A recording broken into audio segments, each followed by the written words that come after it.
مرجونا Lamar اللہ، ڈھیل دیے گئے اللہ کے حکم کے واسطے. یہ تیسرے قسم کے لوگ تھے کہ جو جنگ پر نہیں گئے تھے، غزوہ تبوک میں شریک نہیں ہوئے تھے اور اپنے نفاق پر اڑے نہیں رہے،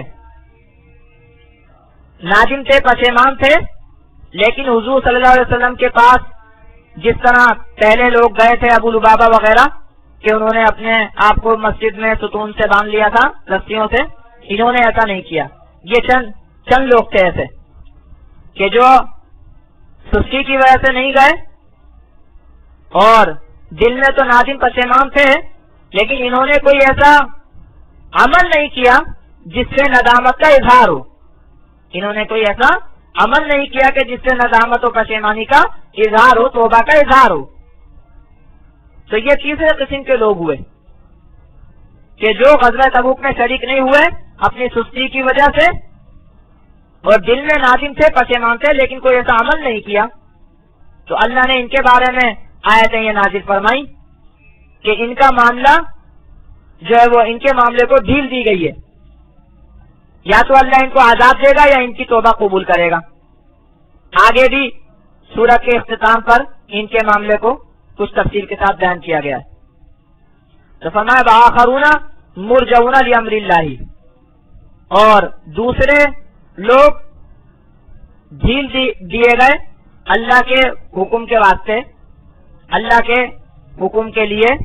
اما یعذبہم، یا تو اللہ تعالیٰ ان کو عذاب کرے گا، وَإِمَّا يَتُوبُ عَلَيْهِمْ، اور یا اللہ تعالیٰ ان کی توبہ قبول کرے گا. واللہ علیم حکیم، اور اللہ تعالیٰ جاننے والا، حکمت والا ہے. اللہ تعالیٰ سب جانتا ہے کس نے کیا کیا اور کیوں کیا، سب کی نیتیں بھی جانتا ہے، ارادے بھی جانتا ہے. حکیم حکمت والا ہے. اللہ تعالیٰ جو کچھ کرے گا حکمت کے مطابق کرے گا. تو آگے ان کے بارے میں کچھ تفصیل کے ساتھ بھی آ رہا ہے، تو اس کو انشاءاللہ تعالیٰ اگلے سبق میں کریں گے.